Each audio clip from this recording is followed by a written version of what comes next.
there is something missing from YouTube, and in the spirit of Switzerland, I'm going to try to go where no man has gone before. I'm going to try to make a neutral video on the war in Ukraine. Now, in order to be neutral, you need to understand both sides of a fight, of an argument. So, if you've ever had a fight, maybe with your spouse or with your dad or with your mom or with your sister, you know that both sides think that they are right and that they are good. Generally, people will not do things that they think are evil.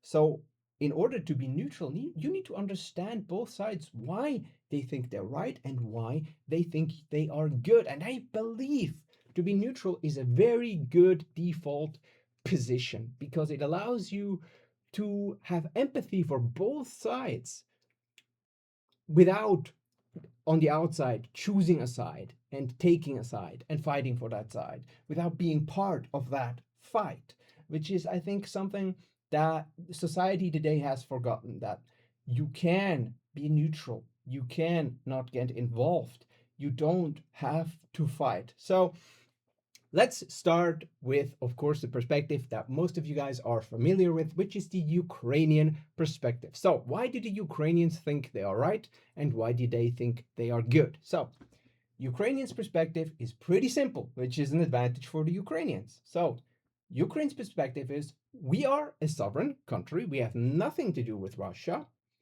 we get to join whatever unions and other organizations that we want to, including NATO and the EU. And we didn't do anything to Russia to provoke this conflict, and they invaded us without warning. There was no way to know that this would happen. We didn't do anything to deserve it. We're a sovereign country, we got invaded, and that's bad. So that is Ukraine's perspective. And that makes sense, right?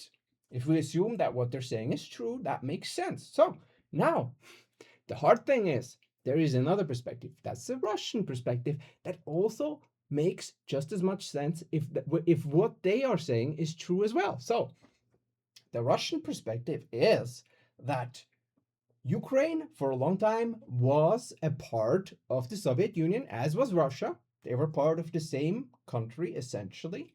And at the end of the Soviet Union, the borders were such that a lot of Russians got caught, so to speak, on the Ukrainian side of the line. And therefore, you have, according to the Russians, a lot of Russian people in especially the east of Ukraine that are culturally Russian, that speak Russian, and that sometimes even identify as Russians. So, and Ukraine, in the opinion of the Russians, is discriminating against those people that identify as Russians and that are proud of their heritage. And the war in 2014 started because they wanted to leave Ukraine and join Russia or be independent.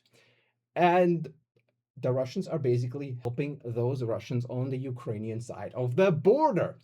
So, as you can see, and again, the Russians think they are correct and they think that they are doing good in what they are doing. Very important to note, both sides believe that they are correct. Now, I'm not here to talk about truth.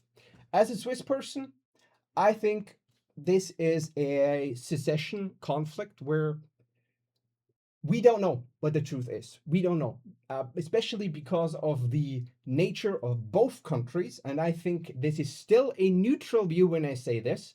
Both countries are not known for not being corrupt. Okay. And I have Ukrainian people in my family. So I don't have Russians in my family, but I assume it's the same thing in Russia. So in Switzerland, if the same thing happened to us, if that was the case, like if let's say the French people, the French speaking part of Switzerland wanted to leave Switzerland, we would just have an election, right?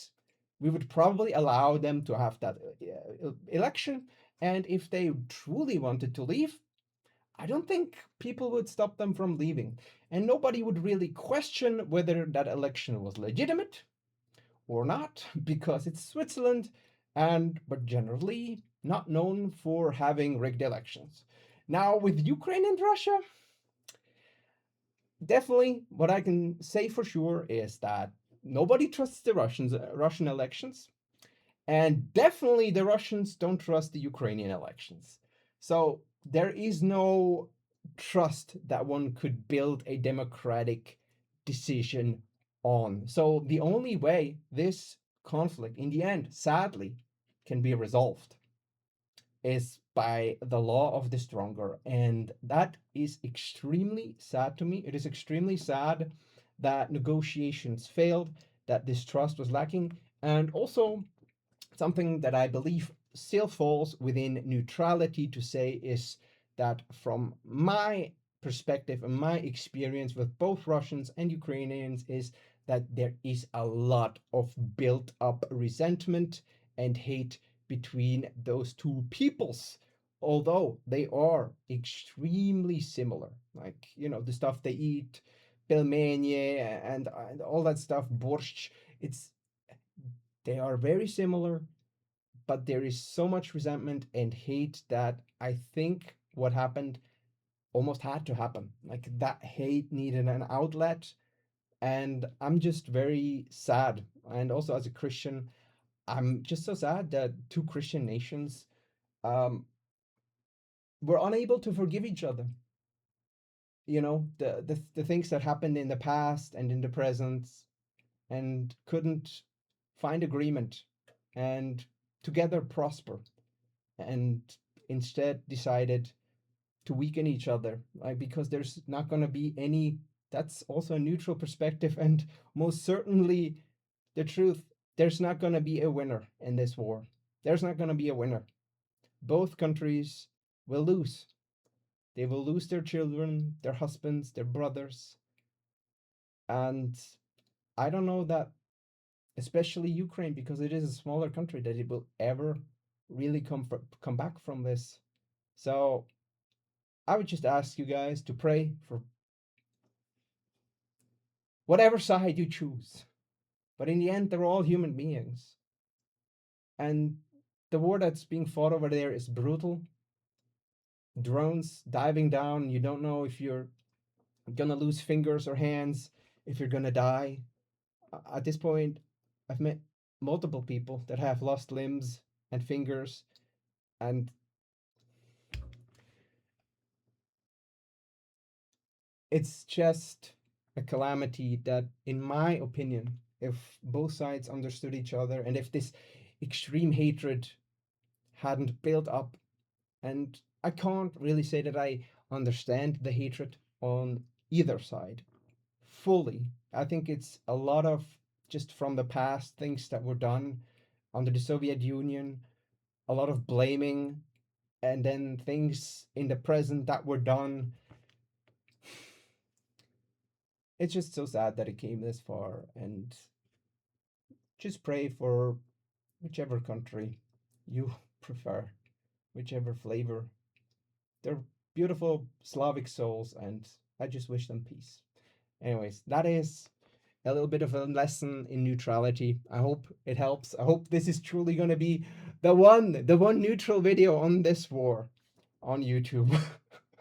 If it is, then I have contributed something to the environment. And yeah, please like and subscribe if you want more. I'm not always going to be this neutral, but I think it's important that we learn to be neutral, to understand both sides of a conflict, and not jump in from the start and, right?